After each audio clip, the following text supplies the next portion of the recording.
What if I told you that the biggest failure of your life is not the end, but the test that decides who you'll become next? Think about it.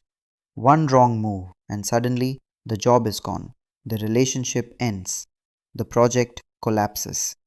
In that moment, everything feels broken. But here's the real question: what if that collapse wasn't the final chapter, but the turning point? What if, hidden inside that failure, is the one thing that could make you unstoppable if you know how to redirect it? Failure is universal. Everyone has a story, but not everyone knows how to recover from it. Some people stay stuck, reliving the mistake, carrying shame, and letting it define them for years. Others take the very same collapse and somehow rise stronger, sharper, and more focused. Why? What separates the two? Today, we are going to break it down. I'll share 3 practical ways you can redirect yourself after failure, methods that rebuild confidence, reset direction, and create momentum. And at the very end, I'll give you a challenge that most people will avoid, but if you take it on, it can turn your worst loss into the starting point of your greatest comeback. Here's the first step: rewrite the meaning of what happened. The real pain of failure isn't just the event itself, it's the label you attach to it. Lose a job, and you might call yourself worthless. End a relationship, and you might decide you're unlovable. When the story in your head is harsher than reality, you get trapped.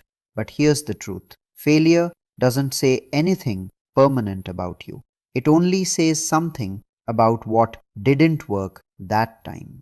Shift the story from "I failed because I am not enough" to "I failed because my method wasn't right yet."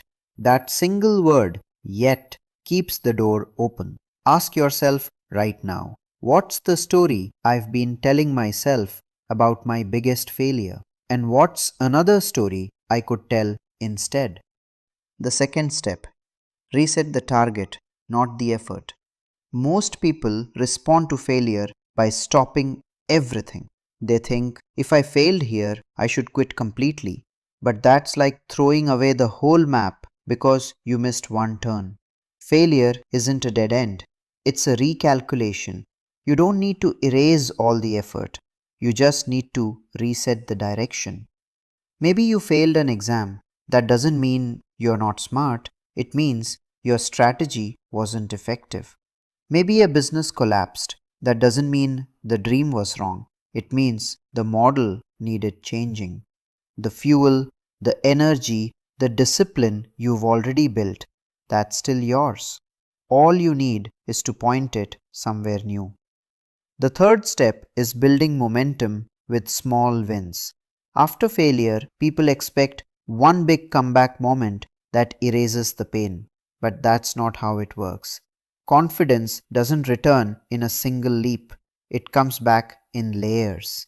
You don't go from failure to success overnight, you rebuild brick by brick.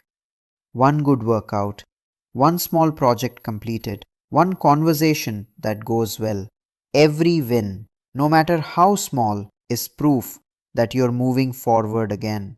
And when you stack enough of those wins, momentum builds. That momentum is what carries you from failure into a comeback stronger than you thought possible. So let's bring it all together. Failure only defines you if you let the story stay the same. Rewrite the meaning, reset the target, stack small wins.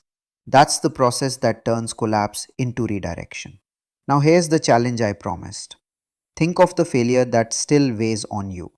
Don't push it away, don't hide it. Instead, turn it into fuel. Write down one specific lesson that failure gave you.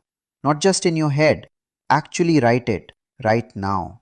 Because the moment you put it into words, it stops being a scar and starts being a map.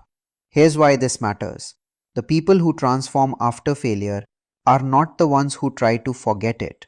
They are the ones who redirect it. Thanks for watching my video. If it gave you value and helped point you in the right direction, show your support by hitting like and subscribing. Drop a comment with your thoughts or your own time mastery tips. I'd love to hear them.